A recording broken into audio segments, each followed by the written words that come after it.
What's up, world? Welcome to the Positive Truth, uplifting and positive news for a more progressive society. Tim, what are we trying to bring? Here at the Positive Truth, we're trying to bring awareness, empowerment, inspiration, optimism, and understanding to Just keep going, Tim. and Communities everywhere. Go ahead, JP. My bad, guys. That might be the only time we laugh today, because what are we talking about? Today we're talking about terrorism and how Just lowering the fear of terrorism. yeah, like we're talking about we're gonna talk about terrorism and how you're more likely to get struck by lightning than die from terrorism, stuff like that. We're gonna really educate you guys a little bit today with nothing but positive facts, JP, aren't we? Absolutely. You want to go ahead and talk about what the issue is for a second? Well, the issue is we have a country that's scared of brown refugees, underlying brown refugees, immigrants, and Muslims. There's a chronic exaggeration of U.S. national security threats that basically extends to the security of individual Americans. Although you would never know it from the evening news or tabloid newspapers, Americans are pretty safe in the world. That's interesting because, real quick, just to cut you off real fast before you keep going, my issue is people are scared, man. People are more scared. 1 in 6 Americans are more scared now of terrorism than they were in 2001 when 9/11 happened. They are more scared now than they were back then, and nothing's happened. Not here anyways, really. I mean, there's been a few things, but the thing is those few things, they're talked about so much, it makes it seem like they're just happening everywhere. Exactly. I mean, basically what we're doing today is we're challenging the rhetoric, the Washington-centric rhetoric, that basically there's threat inflammation by arguing that the world today is one of fewer violent conflicts, increased political freedom, and greater economic opportunity than virtually any point in human history. I mean, compared to the threat posed by refugee terrorists, our new president's executive order, you're more likely to die in just about everything than a terrorist act. Especially a refugee terrorist act. That's very true. Tim, what are you most likely to die from in America? Heart disease. And that's how many, 1 in... 1 in 7. Okay, what about a car wreck? Car wreck. I think I have it down here. I think it's up there, man. Is it? Mm-hmm. 1 in 565. What about assault or murder? A murder? Man, I should have had these separated. There's so many, JP. You're more likely to die from terrorism than everything. Cancer is 1 in 7. A chronic lung disease, 1 in 27. Accidents, 1 in 31. A stroke, 1 in 31. Alzheimer's, 1 in 47. Diabetes, 1 in 53. A bicycle accident, 1 in 4,337. From the police, I'm not even going to say that one. From a heat wave, 1 in 10,785. What about just any sort of terrorist act? Any type of terrorist act? Mm-hmm. All forms. 1 in 45,808. What? What about dying from lightning? I got that one somewhere. 1 in 174,443. Oh, but let's go with refugee terrorists real quick. So, you know how much that is? 1 in 46,192,893,000. what? Yeah, it's too much, man. You're more likely to die from lightning before you die from refugee terrorism. So I got a stat for you. So you're 6 times more likely to die from a shark attack than you are to die from any sort of refugee terrorist act. What else you got, Sam?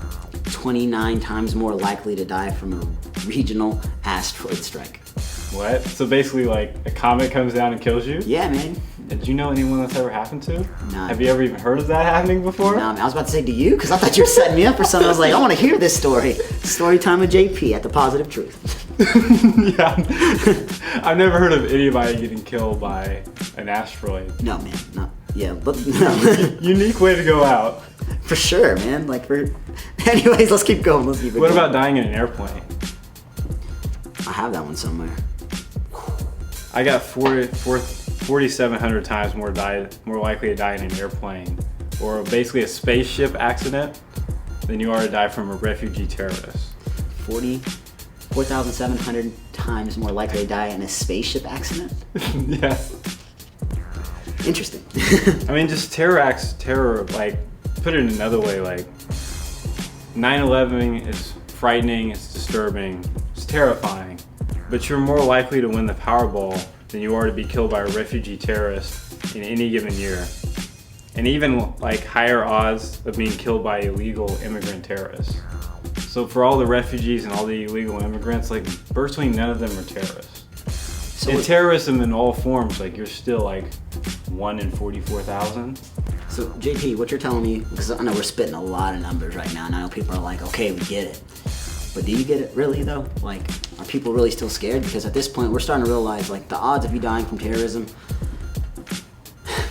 it's pretty low, right? I mean, we figured that out by now, right? We don't have to do the math, like, do the right percentages, right? Because, I mean, there's, like, how many people in the world? 7 billion people in the world? I mean, more, like 7.3. And, you know, it's time to figure that out, right? 300 million Americans, 330 something. Exactly. You got any facts, more facts, JP? I mean, basically in the time we've been recording this podcast, 5-10 minutes, someone in America has died of a heart attack. Like 5 minutes after, like within the hour, like a fellow citizen will have died from skin cancer. 5 minutes after that, a military veteran commits suicide. I mean, and by the time you like go to sleep this evening, like 100 people have died throughout the day in some kind of motor vehicle accident. Think like look up cancer and heart disease again, like number 1 and number 2. Yep. 1 in 7 people. Like, they're basically it's cancer and heart disease killing everybody. We're all out of shape, not taking care of ourselves. And we're really sitting here worrying about something that. How much federal funding are we putting into those? Exactly. There goes a little bit of awareness. I like that, JP. We'll show some awareness real quick. We're not putting as much money into heart disease and cancer, but it's killing more than anything else. I mean, on top of that, didn't mean to cut you off, No, you're but good. virtually all the deaths from immigrant attacks have come from one event, 98.6%, which is 9/11. And I mean, other than that, like any sort of fatal immigrant-linked terrorist attacks, I mean, incredibly rare. Since 1975 to 2015, we've let in 3,252,493 refugees. 20 turned out to be terrorists. Just 20. So that's 0.00062% of the total. And And we're still scared of these people? We have more Americans killing people than. Yeah, you're more likely to be killed by a family member than you are just like.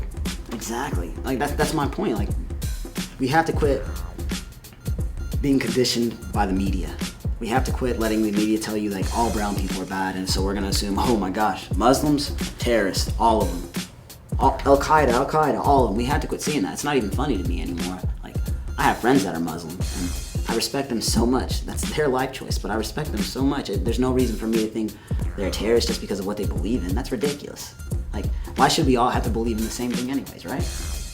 Well, my thing is like it's not like the media telling us. It's just you're just buying it without any sources. Exactly. We have to educate yourself. So just because you like, let's say you watch a 30-minute news channel, 10%, like 10 minutes is gonna be commercials.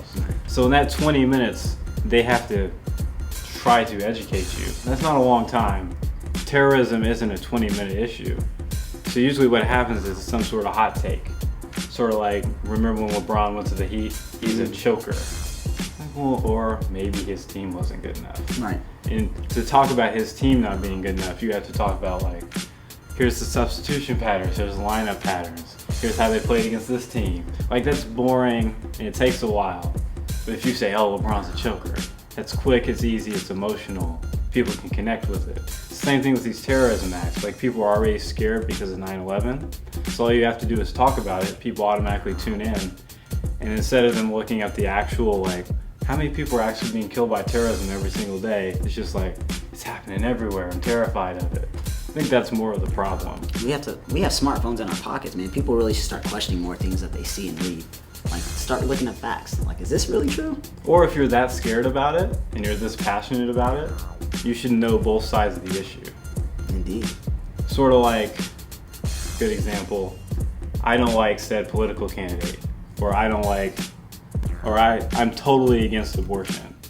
If hypothetical. If you don't know anything about the pro-abortion side and the anti-abortion side, you just know one side of the argument, how are you so passionate about it? Why are you so scared about terrorism if you only know the basic things? You should be as informed as possible if you're this scared. I feel like you should be as informed as possible if you're going to talk about the issue, period. Because how many people, I know this happens all the time with everybody, but somebody will jump into an argument or jump into a conversation like, oh no, that's bad, but they have no kind of facts behind it, no backup, just, all brown people are terrorists. Oh yeah? Where'd you hear that from? The news. Oh yeah? Give me some facts. The news. There's nothing else. Like, you have to educate yourself if you're going to talk about this issue, and if you don't agree with us, prove us wrong. Prove us wrong. Let me see some statistics that's wrong. I really want to, or that's different from ours, because I know we looked up at multiple sites, didn't we? Yeah, I got different sites. We have definitely multiple sources for sure. I know we do. So that being said, and it's the same numbers on multiple sites. We have to educate ourselves, and that's what we're doing here at the Positive Truth, man.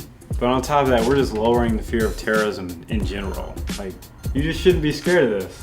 Exactly. Like, you should be scared of like vehicle safety, Alzheimer's, heart disease. And we put trillions of dollars into the war on terror. We haven't put trillions of dollars into things like this.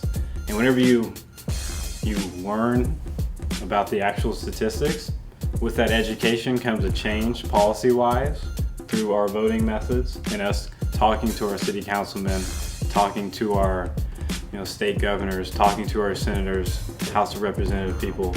And then all of a sudden it's like, no, we're not buying the fear on terror. I want safer streets. I want better roads. I want a better commute in the morning. I want better food for my children so they have a lower chance for heart disease. With this education comes more focus on better issues. So what you're saying is quit worrying about something that's not happening and start worrying about something that actually is? Is that what you're telling us, JP? Maybe. I hear that. So JP, what else we got? Well, I have uplifting death facts. Go ahead. That's interesting to say, but all right, let's get it. So there's this idea of like no one can drive. Well, motor vehicle accidents have been going down consistently throughout the years. Fewer Americans have died in the airplane at any point, like in the last 20 years. Right. Fewer Americans are dying as being pedestrians, so getting hit by cars. And fewer Americans died riding a bicycle at any time in the last 30 years. So we're getting better at driving. That's some positive news. This is just some random things I was finding doing research for this. Legit. While 1 out of 5 people fear the possibility of being murdered, the odds of a person being murdered in any given year is about 1 in 18,690. According to the FBI, violent crime is now at a near historic low. It's been dropping pretty much nonstop since the late 80s. Compared to being killed by a dog, which is 1 in 18 million, a person is twice as likely to win the lottery and 5 times more likely to be struck by lightning. So if you're scared of dogs, probably not going to happen. And the death rate for war and civil conflict is 0.3%. It's not 1%, it's 0.3%. That's a percentage of a percentage, people. So it's 99.7% of people are not going to die from any sort of war or civil conflict or terrorism act. So basically 99 out of 100 people has nothing to worry about. And that's just on the planet. That's not Americans. Americans, it's got to be even higher. I agree. And that's what we're here for, lowering fear, man. I'm with that. Tim, where can they find us at? They can follow us on Facebook at the Positive Truth Podcast, on Twitter at TPT_podcast, on iTunes, YouTube, Google Play, and SoundCloud. If you want to support the podcast, share, hit that like button on Facebook, leave a positive review. That's all we need so we can spread more positivity and less fear to the community around us and for future generations. Less anxiety, less fear, less stress. Less anxiety is real. I need that in my life, so I'm with that. You got an anxiety-free quote? I definitely do not, but it's going to be good anyways. Watch Okay. this. If we're growing, we're always going to be out of our comfort zone. John C. Maxwell. Well, as a country, let's grow out of our comfort zone and have less fear of terror from this point on. For sure. More acceptance, more positivity. We're out. Stay positive.